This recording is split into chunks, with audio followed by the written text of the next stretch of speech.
Hi, welcome.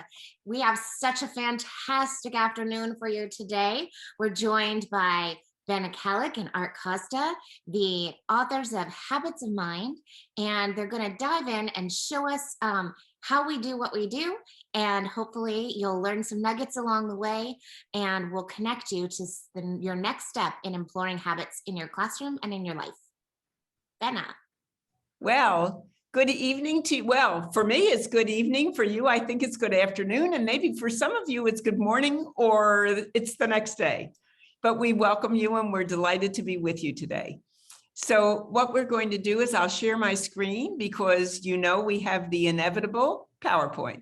So this is our Habits of Mind pathway to continuous learning. And may we just say what we mean by continuous learning is we really mean that no matter where you are in this journey, that you're always continuously learning. And we believe so deeply in that. So everything that we do is about not saying, have you learned and mastered a habit, but are you continuously growing a habit?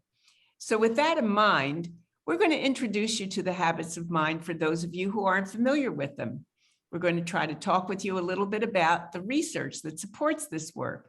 We'll explore one habit to deepen understanding how you might teach and develop the habit with students.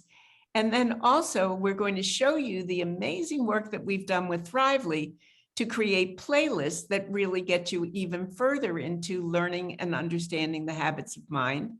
And then we always have further resources with our Institute for Habits of Mind. So Art, you want to talk for a moment about this one? Yes, let me share with you what are these habits of mind.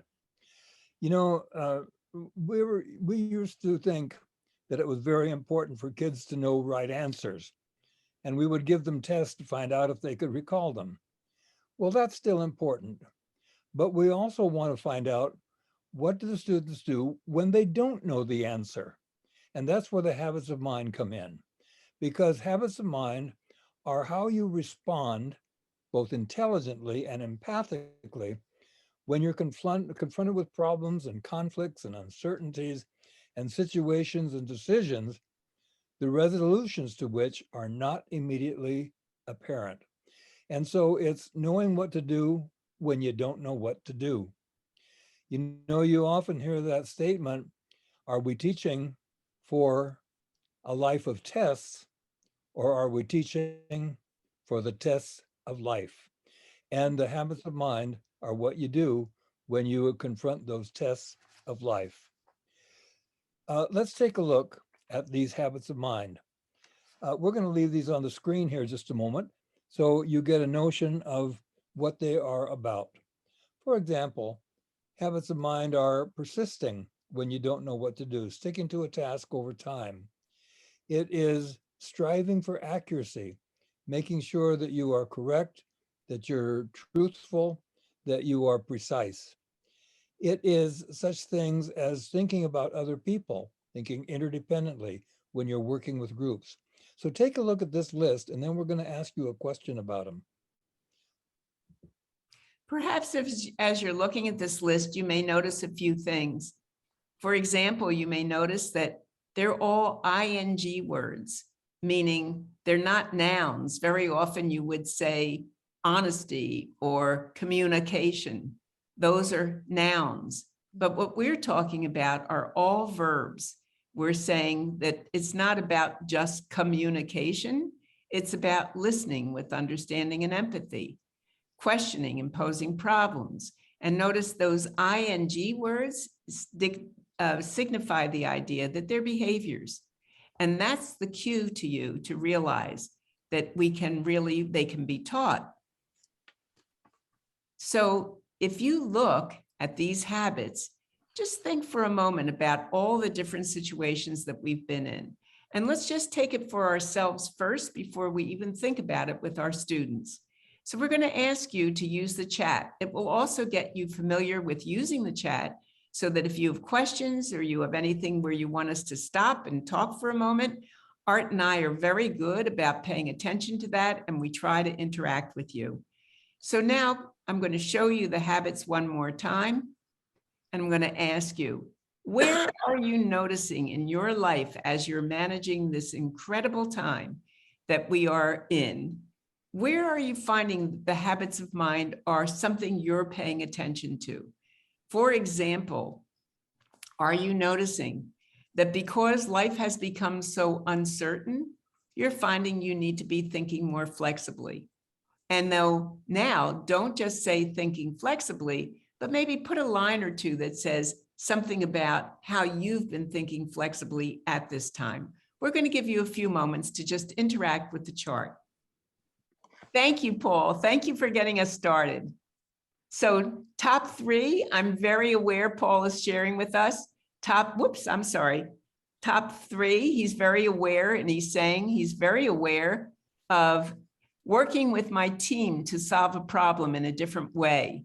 So that's certainly true, and that's thinking interdependently and remaining open to continuous learning. I'm learning new skills all the time.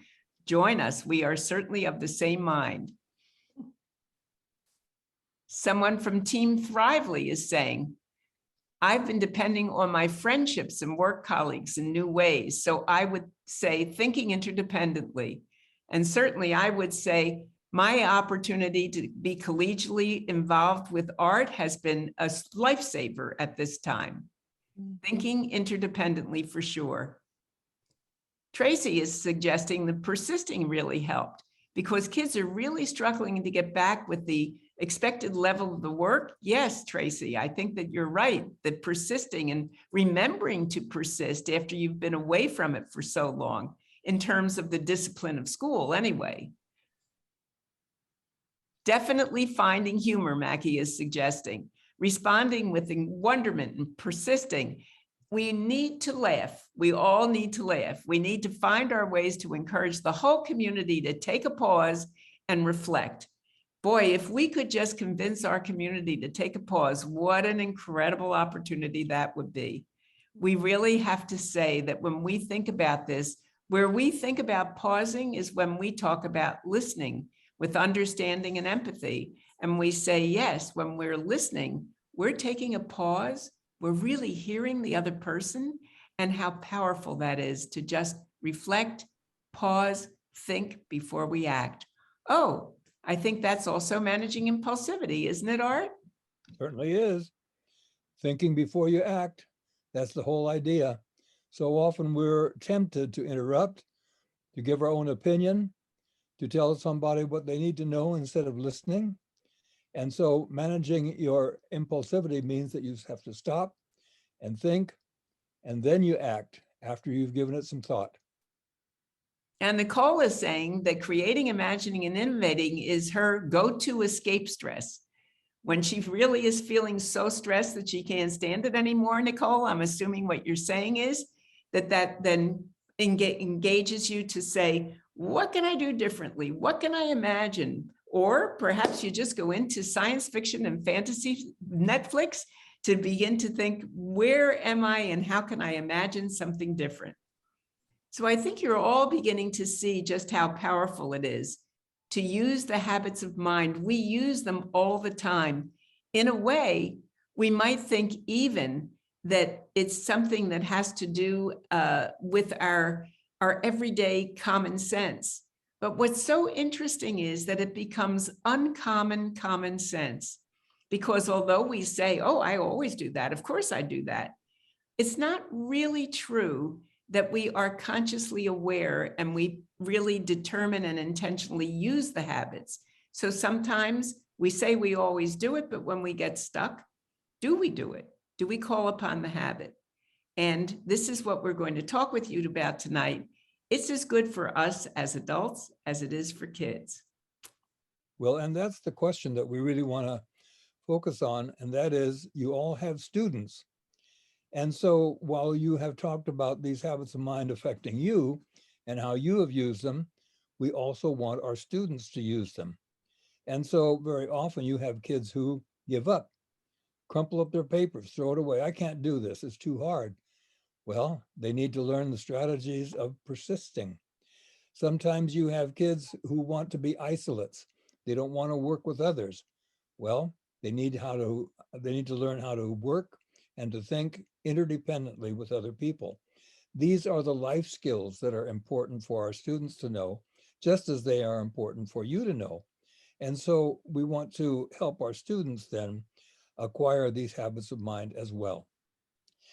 And they're not anything terribly new, because we have found that most of these habits of mind are what humans do anyhow. They are innate. For example, humans are curious. They want to know more.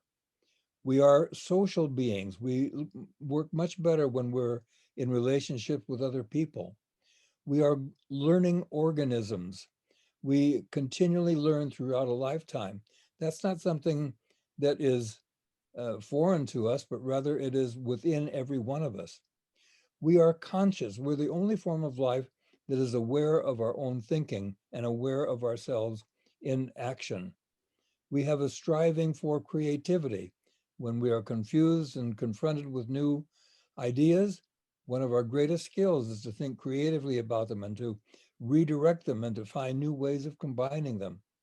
We want to feel efficacious. And so all of these habits of mind are very consistent with what we know about human beings and the internal drives that motivate us. Furthermore, we have done a lot of work in the neurosciences, and we know that we can learn these. It is very possible for us to teach them and for students to learn them. We've seen this over the years. We know that kids are, we, we know that our brains are modifiable. This is something that we call autoplasticity. You know, we used to think that you had a fixed intelligence. Have you ever heard a person say, well, I'm just average intelligence, or I'm a 132, or I'm a 87? Well, that's not true. We know that we can continue to grow intelligently throughout our lifetimes. And the habits of mind are really what it means to be intelligent. In fact, some people say that intelligence is the sum of our habits of mind. We also like to see schools that focus on the habits of mind throughout their entire school experience. So thinking about starting with kindergarten and going right on through 12th grade, that we continue to focus on the habits of mind. And what we have found is that this creates what we call attention density. And what that means is that whenever we focus long enough, hard enough, and often enough on an idea or behavior, it actually changes the neural pathways in our brain. Our brain actually changes to accept and to perform these habits of mind over time. And so in a school, for example, we might think about interdependent thinking, whether you're working in a STEM or robotics classroom or on the football field. We have to work as a team. We have to work as a group. So thinking interdependently is found throughout the school. Creativity might be found in an art class or a poetry class, as well as the robotics class. And so teachers, regardless of their subject matter or grade level, continue to focus on the habits of mind from kindergarten throughout high school and on into graduation. So one of the things that we've been asked a lot about is, how do the habits of mind relate to social and emotional learning? Everybody is very concerned with the idea, especially given the fact that now the students are back in school. We're seeing really, it's difficult. It's just difficult. And I think you all know that. It's difficult because they've been away from one another. And now we're expecting them to become socially adept at a time when they've been away. And they're wearing masks. And very often it's very hard for them to interact. And so they're not really beginning to have that kind of sense of interaction, social happiness, playing games, getting along with one another. And what we're beginning to notice is that, as with social and emotional learning and with habits of mind, it's all about noticing, and noticing really in the most powerful way, which is it's metacognitive. It goes on inside your head. You become aware of the fact that somebody is really misbehaving and you're upset about it. you begin to realize when you're given a task and you think, I forget how to do this stuff. I'm not sure I even remember. And so you're challenged with it and your whole brain is engaged with it. And as you become aware of your emotional state, as you can name your emotional state, you're beginning to construct the emotions that will help you to either succeed or fail. So what goes on inside your head? What are you telling yourself? What's the language that you can use that says, I really understand this? You know, I have to say, I don't know how many of you loved Pretty Woman, but I am like a Pretty Woman person. I love that that movie. And so I've seen it. And one of the things I really resonated with was a moment. So you'll have to stay with me if you remember this, when Richard Gere is in a bathtub being scrubbed by Julia Roberts. And he says, I was really angry with my father, just like that, angry. And she says, I heard you. You said you were angry. And he says, I was so angry. And then he says, it took me $10,000 with a therapist to just be able to say that. And of course, she says, oh, I could have done that for you in 3,000. But the point is that you think about that for a moment, because the fact that he could say that, whether it took him $10,000 or $1, the fact that he could say what he was feeling made all the difference for him in terms of overcoming that experience and moving forward. So now imagine our kids today, and they need to be able to say, I am frustrated by this. This is hard. I don't know if I can do this. But then we can bolster them by giving them the habits of mind that say, well, let's think about some strategies. What might you do to persist with this? What are some things that you can try? So notice what we're suggesting is the relationship between habits of mind and social and emotional learning is that not only can you name what you're experiencing, but we then help you to become a more strategic thinker in which you can manage how you are feeling and get on with the work of school. It's developing that academic mindset. So we think about this as metacognition, thinking about your thinking.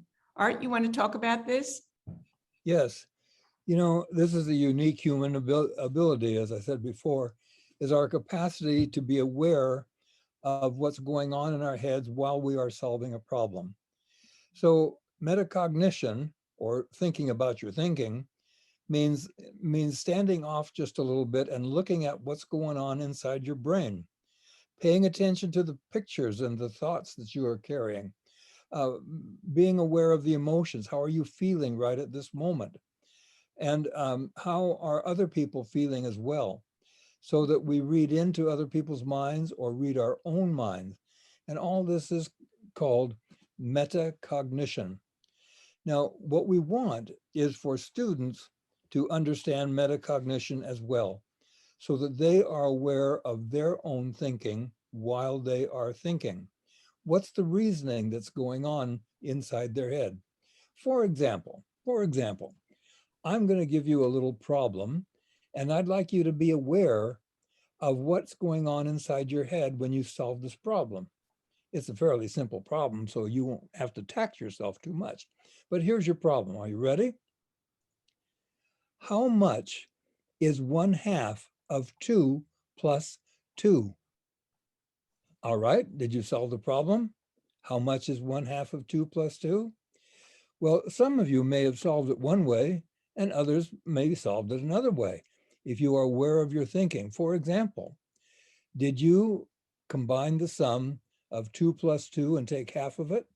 So that would be 2 plus 2 is 4, half of that is 2. Or did you take 1/2 of 2, which would be 1, plus 2 is 3.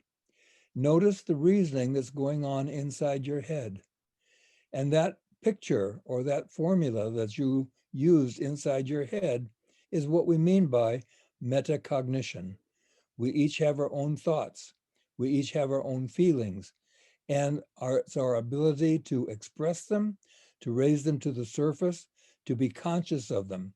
And pretty soon we realize that everybody does not think in quite the same way. Everybody does not reason in the same way. And so it is not until we figure out and we share what's going on inside our heads that we really get to understand another person. So metacognition is basically what Dennis is saying here. Thinking is when your mouth stays shut and your head keeps talking to itself. So let's take a look just for a moment at what we mean by metacognition. As we said, it's that inner talk, that inner dialogue that you have with yourself as you are planning. It's asking yourself questions. You ever hear yourself asking questions? Am I doing this right? Who else do I need to think about here? How do I get started? It's the inner coaching that you give yourself, telling yourself what to do next, what strategies, what goals you have in mind, what outcomes you're wanting, what ways of achieving those outcomes you're considering. Have you ever, well, as a teacher, of course, you have to go through mental rehearsal every day. As a teacher, you go through mental rehearsal, rehearsing a lesson in your head before actually teaching it. Do you ever hear yourself humming to yourself? For example, take a moment and without making any noise, play inside your head the happy birthday song. Can you sing happy birthday inside your head? Oh my goodness, Art. We learned how to sing that inside our head and washed our hands. Do you remember how much we learned that? Listen, I've had to sing that song inside my head more times than anybody around here, as an old guy like me. Anyhow, it's all of that activity that goes on inside your head, and it's trying to understand what other people are thinking inside their head as well. We are very aware as human beings, because of our mirror neurons, we are very aware of other people's feelings and beliefs and attitudes. And we pick these up by looking at their facial expression, their body language, their gestures, their loudness or softness of speech. And so when you are interacting with other people, you are constantly thinking about their metacognition as well. For example, Ben is going to put the next slide up and take a look at these pictures. And what do you think's going on inside the head of these two kids, for example, in the upper left, or in those students who are working interdependently on the right, or this very pensive looking young lady in the middle? What do you think's going on inside their head? Well, notice if you came up with an idea of what is going on inside their head, that's part of being human. We have this innate capacity to understand each other's feelings by having mirror neurons. And those mirror neurons cause us to reflect and to interpret what other people are feeling and thinking, depending upon their facial expression and their body language and their gestures and their voice intonation. So we are not only thinking about our thinking, but we're thinking about other people's thinking as well. Now, what's very interesting is that research indicates that metacognition is one of the most significant factors. Put that slide back up. Yeah. There it is. One of the most significant factors supporting student achievement. And yet, it is not being explicitly taught in most classrooms. And so what we're going to encourage you to do is not only become more cognitively aware of your own thinking, but also question students' thinking. Ask them, what's going on inside your head right now? How'd you solve that problem? What steps did you take to come up with that problem? And have students share with each other and with you what's going on inside their head. And the whole purpose is to help students become aware and to pay attention to and to think about their own thinking. So the question always comes up is, well, how are we going to teach these dispositions? I believe it, it's important, I care about it, but how am I going to do that? And so we are really talking about the idea that there is what Perkins, Jay, and Tishman have referred to as a triadic theory. And what they're saying is that the first thing is the sensitivity to it, the perception of the appropriateness of a particular behavior.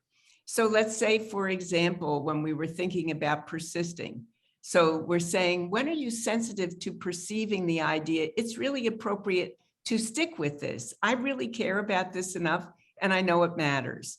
The inclination, the impetus to really feel like this is something you want to do, and then the ability or the capacity to actually do it. And so what we've done in our work with Thrively is we've tried to create playlists that really bring people through these processes. So we actually look at it from the perspective of where do you see this happening? And so we have a playlist that shows situations. And then we also say, what would you do if you were put in this situation, and help you to become a more strategic thinker. So Gina, our lovely person from Thrively, is going to just show you one. I think she's going to persist with us and show us what it looks like when you are working with persisting. So Gina, you want to take it from here? I do. Thank you, Bena. What I'm going to do is, let me see if I can share this deck the way that you were sharing that. Do I need to stop sharing? I think we've got it. Does everybody have mine? Do you have mine? I have mine. So inside Thrively, we have built a playlist of lessons that are banded for K through second grade, third through fifth, and then that secondary school. And each of those lessons is constructed in a way that allows kids access to, what does this habit look like? What does it feel like? When can we notice that it's happening, and sort of activate in their minds, when has it happened for them in the past? When have they already used this habit? As we heard from Art in the beginning, we really are already using these habits. They come very natural to us, but we need to recognize them in action. So giving kids this visualization of what the habit looks like in practice, and asking the question, when have you used this habit? So here we have the lesson one for persisting. The exercise one really sets that context and definition with different photographs and aspects of what it means to persist. And then in the second exercise, we try to use a story example, be that a picture book that's being read aloud, or in the upper grades, it might be a video. So you can see it's really through driving engagement, right? Giving some access and exposure to definitions, but then finding that piece of video or storybook that can really illustrate that habit in action, but also engage and excite the kids in exploring this habit further. So that's going to be the second exercise. It's always going to be that piece of engagement, the storybook example, what is that happening? And then going back and asking the questions, again, what can you do to employ this habit? In the K2, we have these sort of poster exercises that help kids explore more and have that offline, hands-on option to grow their habits. So the poster is really asking for an opportunity for kids to draw themselves practicing this habit, to make a list of things that you might say to yourself when you feel like giving up, and then also to kind of reflect and think why this habit matters and what can I accomplish if I employ this habit. When we go into the upper grades, we're using that third exercise to really be those practice building examples, right? How have you done it before, but also how can you continue to do it? And how can you do it most often in adverse circumstances, right? Or when the going gets tough, how do you still continue building this habit and practicing it? The last piece I wanted to show you is that we will have an Habits of Mind landing page available to you in Thrively.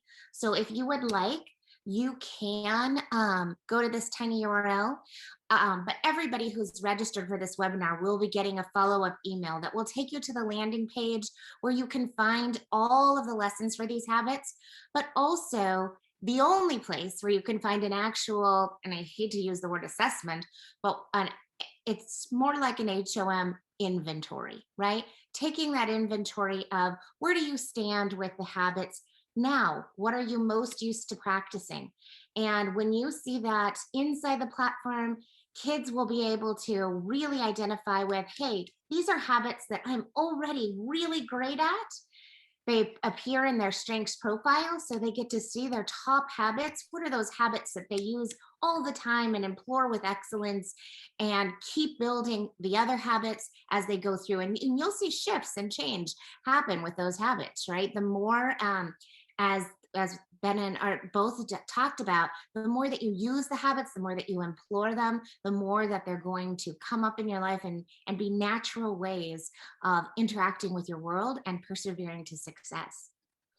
So all of those good things coming your way and email following up, but also those opportunities to just bring habits into your classroom in a daily or weekly, monthly, very present way, right? We are using all these habits, whether we acknowledge them or not, each day in our classroom, each day on the playground, but really bringing attention to them and talking about them so that they become ways that kids can benefit from one another. Tossing it back to you. Yeah, so as you've heard all of this and you've been thinking about it and seeing all the rich resources and all the possibilities, I guess we would like to just bring you back to ask you a question, which is, as we think about this, our parting thought is that the ultimate outcomes of internalizing the habits of mind are that you leave with feelings of optimism, confidence, and hope, and that you really have some strategies and some ways of thinking that you'd never expected or suspected that you had the capacity. There was this beautiful child in second grade in an urban district I'm working in who said this the other day, and I thought it was so lovely. He's in second grade and he wrote a poem for the first time. And the teacher said in the reflection, she said, "So tell me about that. What is it that you were thinking and how were you thinking about that when you wrote that?" And the little boy said, "I just didn't know I had that poem in my heart." And that's so lovely, because I think that was this feeling of, I didn't know I had this sense of hope, of optimism, and of confidence that I too could be a poet, even in this moment. So give us one or two insights you've gained from this presentation in the chat. What are some insights that you're having? And then Art will close us out. I'm looking at the great resource Thrively has and can see using it with my students. I love the thought that we are constructing our emotions when we succeed and when we give up. Also, these are skills that can be taught and improved constantly. And that's something that I hear so often, which is, I know how important they are, but I hadn't realized that I really need to be intentional about teaching them. Mm-hmm. I like the outcomes of the habits. People can do amazing things when they're optimistic, confident, and have hope. The I can attitude instead of I don't know whether I'll be able to. Oh, that's lovely. Faith is saying we work on the habits of mind daily in our district. Nice. Hearing the students use the language to describe instances they are using the habits of mind is amazing. That's lovely to hear. Yes. Yeah. So Art, maybe you want to say a few words in closing? Well, yeah, we have been using these habits of mind and helping others around the world use them for about 30 years. And what we have found is that in schools that adopt the habits of mind, it changes the entire culture of the school and the community. Mm-hmm. The staff of Habits of Mind school begin to internalize the language of the habits of mind, and they use them daily. For example, I sat in one time in one of our schools to a faculty meeting, and the principal started off the meeting by saying, "We have several problems that we need to solve today. One of them is a report card that our parents are asking for. And I don't know exactly what we want to do with it, but we need to think about that as a staff. But before we get started on that, which habits of mind do you think we ought to use as a staff?" And they talked it over. And they said, well, one, we're going to need to listen to each other. And another person said, we're going to use our creativity to think in different ways about this. One teacher popped up and said, well, I hope we can laugh during this meeting as well. In other words, the habits of mind are not just kid stuff. The habits of mind pervade in the entire community, the entire school, with parents, teachers, with employers. And so the habits of mind are what link to each other and what link us to the future. So we want to encourage you to devote some attention to the habits of mind to help your students understand them. And we won't leave you without also letting you know that we also would provide some resources as well as with Thrively. We have a website, and we would like you to visit that, where you can find descriptions of other schools. You can find quotations about the habits of mind, books about the habits of mind, blogs and research. So it's a rich resource for you, and we would love for you to come and visit our Institute for Habits of Mind. Thank you for letting us be with you. Oh, thank you. And I know that I've said this before, but I can't help but say it again. It is such an honor to have you both here with us today. And I never, never leave a conversation with either of you without feeling energized and charged and ready for tomorrow's mission. So I hope that you all are feeling that as well. Good luck to you, and let us know how we can help you. Reach out through Habits of Mind or through Thrively, and we will follow up with an email that'll give you some additional resources. Take care and have a great evening. Good evening. Good evening. Thank you.